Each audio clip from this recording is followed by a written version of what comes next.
Na década de 60, o Fusca foi o grande responsável pela popularização do automóvel no Brasil. Mas com a década de 70 se aproximando, a Volkswagen já sentia o peso da idade do projeto e sabia que para continuar forte no mercado precisaria lançar novos modelos por aqui. Buscando inspiração em modelos da matriz alemã, em 1968 chegava o Volkswagen 1600, baseado em um protótipo do início daquela década. No ano seguinte era a vez da perua Variant e para 1971 chegava o Fastback TL. A linha 1600, composta por 3 modelos, não trouxe para a Volkswagen um grande sucesso que se esperava. A Variant acabou sendo a mais bem sucedida. O 1600 4 portas, que ficou conhecido como o Zé do Caixão, era a grande aposta inicial e acabou saindo de linha já em 1971. Suas vendas acabaram sendo predominantemente para taxistas devido às suas 4 portas. O Fusca entrava nos anos 70 vendendo como nunca antes, mas o desejo por um novo modelo popular era constante. Rudolf Leining era o presidente da marca no Brasil naquela época e pediu para o departamento de engenharia da empresa, que contava com nomes como Márcio Piancastelli, dessem início à criação de um novo carro popular usando a base do Fusca.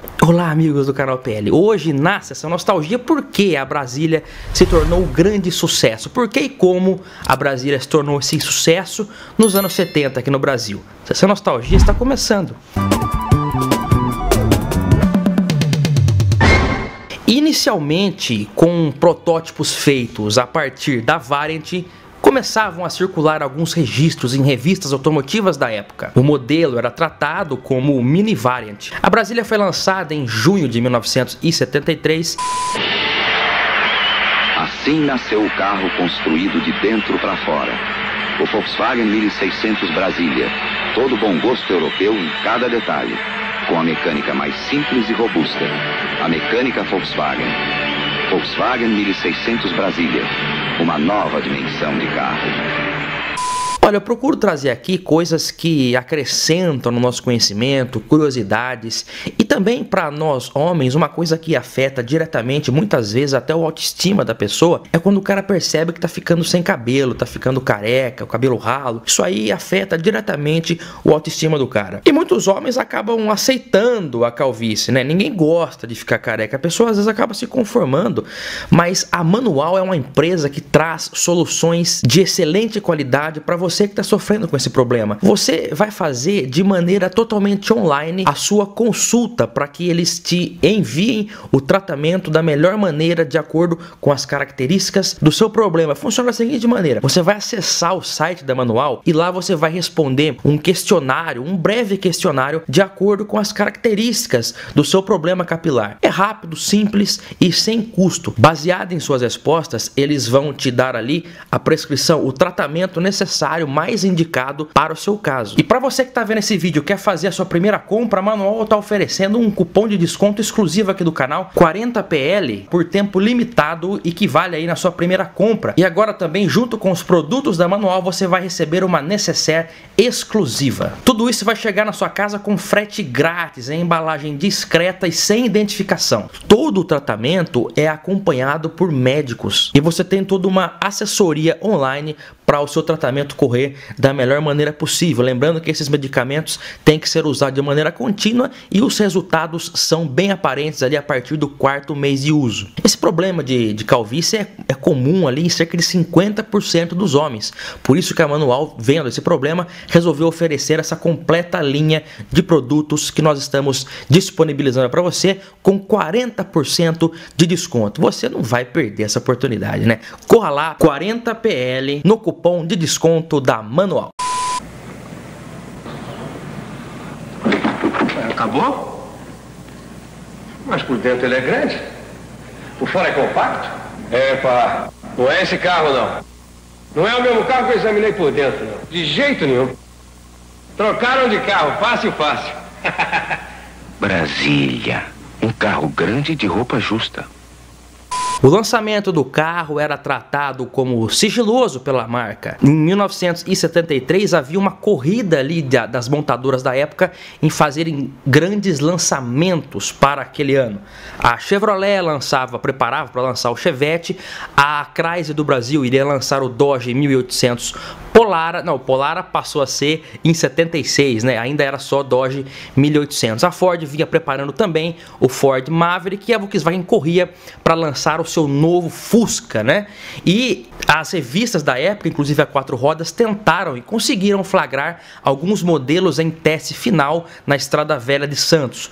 Os repórteres da revista andavam em um Fusca, um Fuscão, e eles foram até perseguidos por seguranças que estavam numa Kombi e chegaram a atirar no Fusca da reportagem para que as fotos não fossem reveladas, né? Isso foi uma polêmica, a manchete, a foto, apesar do tiro. O Brasília foi lançado então, isso é importante frisar, o Brasília, ali registrado como um utilitário também devido à grande porta traseira, era tratado como no masculino, apesar de que para ganhar uma isenção fiscal melhor, foi classificado como um utilitário, como se fosse uma perua. Na verdade, a Brasília era um hatch, inclusive o primeiro hatch nacional. Isso lhe dava uns incentivos fiscais mais camaradas, mas o nome realmente era o Brasília, que foi lançado em junho de 1973. As diferenças em relação ao Fusca estavam que ela era bem mais larga, o seu chassi, o seu túnel central era redesenhado em relação ao túnel da Variant, Fusca, TL,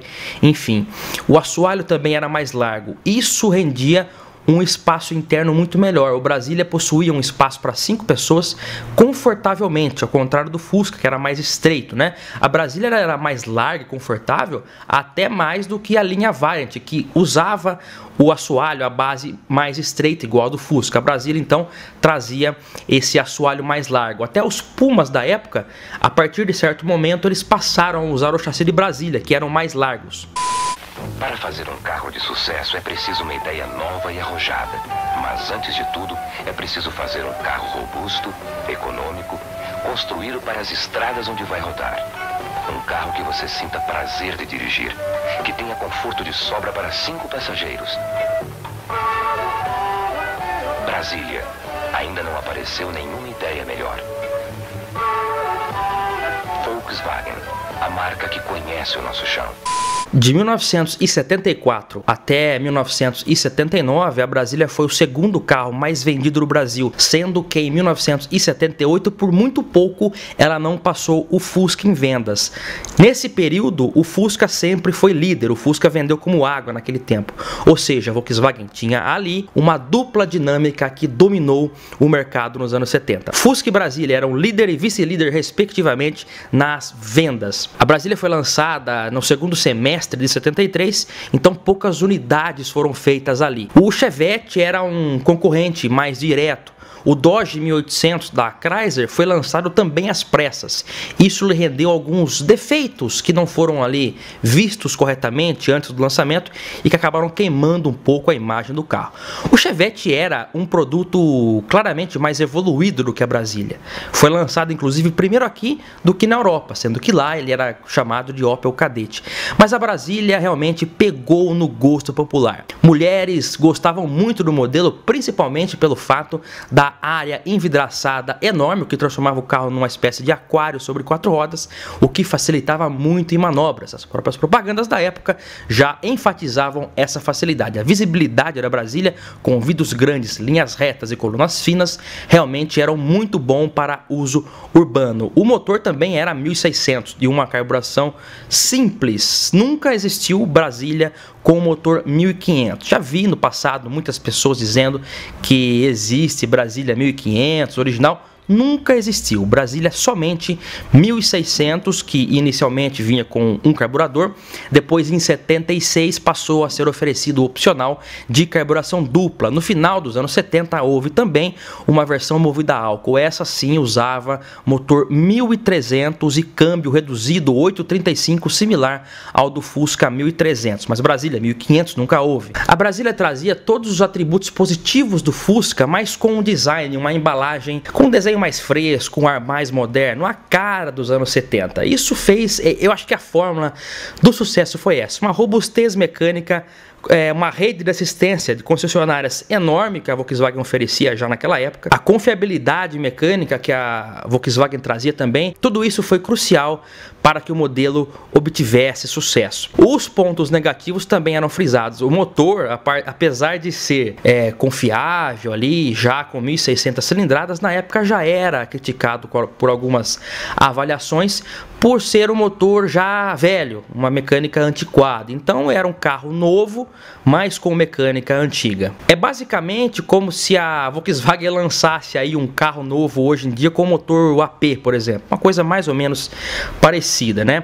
E em 74 chegava o Passat, que esse sim trazia motor refrigerado a água, uma concepção que a Volkswagen nunca tinha oferecido por aqui e que era, esse sim, uma coisa bem moderna. Apesar disso, o Brasília caiu no gosto popular.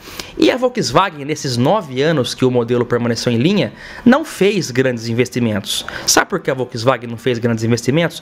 Porque não precisava. O carro vendia muito, estava vendendo muito, para que gastar? Para inventar moda, fazer grandes mudanças, se a fórmula do sucesso estava ali. O carro ficou 9 anos em produção sem grandes alterações. Todo ano teve mudança. Eu, se vê uma Brasília de cada ano, não sei diferenciar qual ano são respectivamente, mas mudanças sutis, pequenas mudanças. Basicamente o carro foi o mesmo do início ao fim. Em 1976 chegou a ser feito um pequeno estudo de uma espécie de Brasília Passat, que seria uma Brasília com motor dianteiro. Isso seria sim possível, mas não foi adiante. E não foi adiante porque a Volkswagen já estava dando início ao projeto BX, lá em 76, que daria origem ao Gol em maio de 1980. E o Gol daria origem a uma família de modelos, sedãs, picapes, peruas e o hatch. A Brasília não tinha essa possibilidade.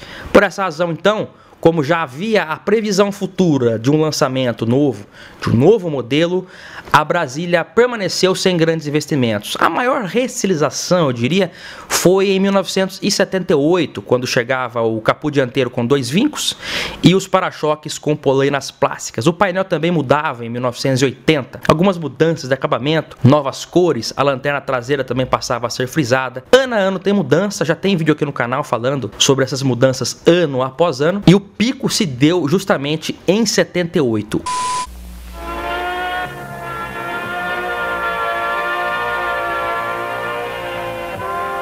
Estamos mostrando o Brasília 78 por fora. Vá conhecê-lo por dentro no seu revendedor Volkswagen. O carro que nasceu para substituir o Fusca acabou virando um parceiro em vendas do mesmo. Os dois venderam muito bem. E se ela nasceu com o intuito de substituí-lo, acabou morrendo antes dele.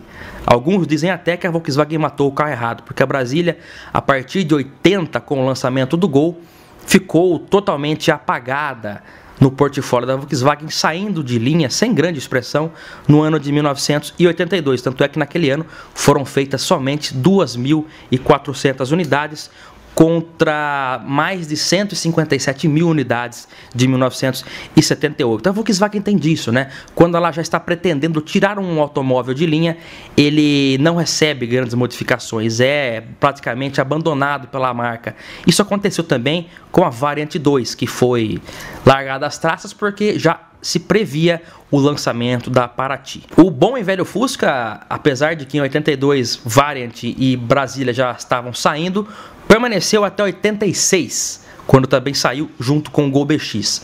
Em 86 era o fim dos motores refrigerados a ar em carros de passeio no Brasil. A Kombi continuou em linha, mas era um utilitário, e o Fusca voltou em 93 como Fusca Itamar. Saiu definitivamente em 96 para não mais voltar. Mas basicamente podemos dar essa explicação do sucesso da Brasília por sua robustez e confiabilidade mecânica, apesar de ter uma concepção mecânica ultrapassada. Isso foi até explorado pela concorrência. Propaganda do Chevette do final dos anos 70 enfatizava que no Chevette o motor ficava do lado de fora.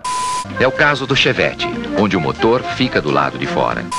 Apesar das provocações, o Chevette nunca chegou a ameaçar a Brasília em vendas, apesar de ser, claro, um projeto mais evoluído. A Brasília deixou de ser fabricada há 40 anos e hoje já é considerada um clássico e é respeitada. É um carro que quando eu comecei a gostar, me interessar por ele, era um carro que não tinha muito valor, era um carro desvalorizado. A Brasília viveu, acho que um limbo ali nos anos 90 e começo dos anos 2000, era um carro que não valia nada. Isso vem mudando com o tempo. É um carro que nós gostamos muito, eu acho que é um dos carros que mais tem vídeos falando sobre ele aqui no canal PL. Espero que vocês tenham gostado dessa breve abordagem, eu aguardo vocês nos próximos vídeos aqui nesse canal de literatura automotiva e nostalgia. Se inscreva se não for inscrito no nosso canal. Um grande abraço e até mais, tchau!